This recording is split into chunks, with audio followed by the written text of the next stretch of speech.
It's a tale of two markets. That TSX hitting a record earlier in the day. The U.S. stock markets are mixed on earlier comments made by Fed Chair Jerome Powell that inflation could be more volatile in the future.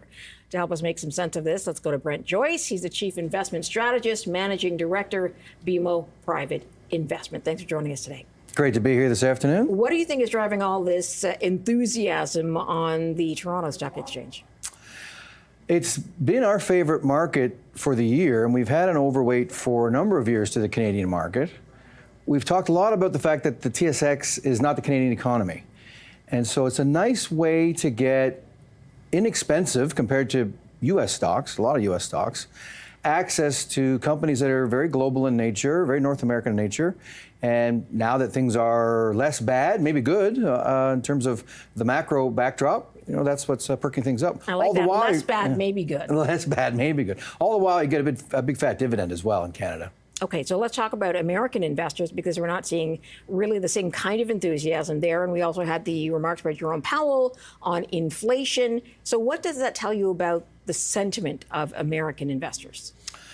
It's not where it was on the 19th of February when we were all talking about Mag 7 and American exceptionalism and things of that nature. Chair Powell's comments today come in the context of a much longer-term framework. I think that's important to note. The Fed reevaluates the way that it thinks about its dual mandate of full employment and price stability every 5 years, and that happens to be now. And they made some comments 5 years ago that they thought maybe an average inflation targeting was something that they should think more about, given, remember, at that time, struggling to get inflation up to 2% and had done for about a decade. Clearly, that's not the story now, so they're changing their tune. Maybe the average inflation targeting story is gone, and so that bodes for potentially higher inflation than what we saw in the previous decade. And that shouldn't be a surprise. The low inflation of the previous decade wasn't welcome either. So it's not a surprise, but investors are clearly very much keying into every single word that Jerome Powell has to say and then sort of reacting to it. Yeah, he's front and center for many reasons. He's in a tough spot between what tariffs will do potentially to slow the economy, and obviously you would expect some price increase. That's what tariffs are. And so he has to navigate that. You throw on top of that the credibility issue, which is very much front and center. I think if you look back at the career of central bankers around the world, they can make mistakes from time to time, but the one thing that's very cherished is the credibility of the institution, of the job itself. And with the transitory inflation debacle that they had a number of years ago, that weighs heavy. Now with the remarks that are coming from the White House, that weighs heavy on Powell. So he's got a lot of moving parts to navigate in the current environment. Go ahead.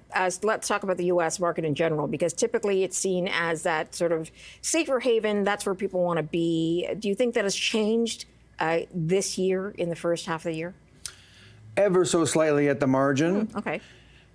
At the height of the chaos in the first 2 weeks of April, when you think about the Fed's independence being questioned, unelected officials making changes through the U.S. government, the U.S. administration musing about not following court rulings, things of that nature. And then the bond market sending a very powerful signal that rising borrowing costs are potentially an outcome of some of these policy choices. That gives everybody pause to say, well, the very foundations, the rule of law, the checks and balances, where's Congress been, the Fed independence, called into question. But a lot of talk around whether this is a Liz Truss moment, similar to what got the UK PM ousted. It rings, it's similar, but the magnitude is much, much smaller. We saw U.S. bond yields in April go up 40, 50 basis points in the third year. That's a big move. But for Liz Truss, it was 10x that, 300, 400 basis point move. So I think it's a very good sign that these feedback loops are getting through to the administration. And since that time, we have seen a definite shift in their tone, and markets are celebrating that. You think that anything forward moving will be more muted in coming out of Washington? Yeah, I think we have peak uncertainty on the tariff chaos is behind us. And that's priced in the early days of April. That seemed a surprise, a shock, and very, very large impact.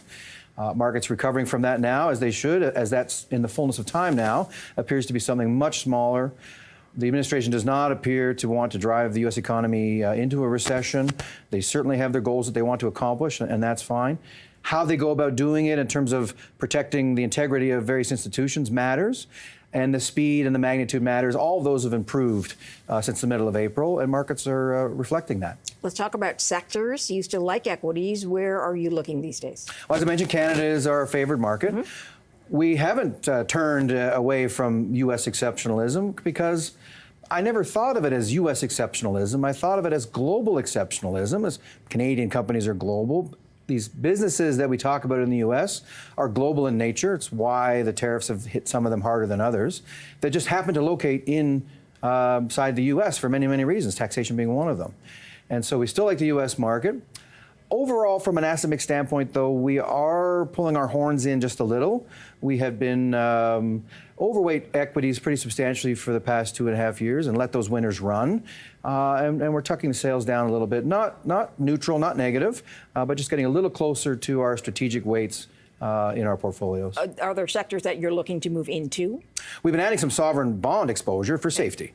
And up until today, where yields have come down a bit on some of the inflation data and the retail sales data, yields moving higher and us taking some profits in stocks after this rally to buy some bonds when yields have improved, that's a cherry opportunity for us, and we continue to look for those opportunities. And would you advise the average investor to do the same at this point if they're doing things on their own?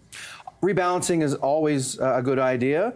And now that things have settled a little bit, we didn't make moves through the heavy turbulence. I think that's wise, and investors shouldn't have done that. And now have a look now the dust is settling and say, okay, where do I stand now versus where I might have been in January, February, and what am I comfortable with? We have seen significant market moves both up and down, and that certainly presents opportunities to reassess. Brent Joyce, good of you to come in, sir. Thanks for your time. Pleasure. Brent is the Chief Investment Strategist and Managing Director, BMO Private Investment. We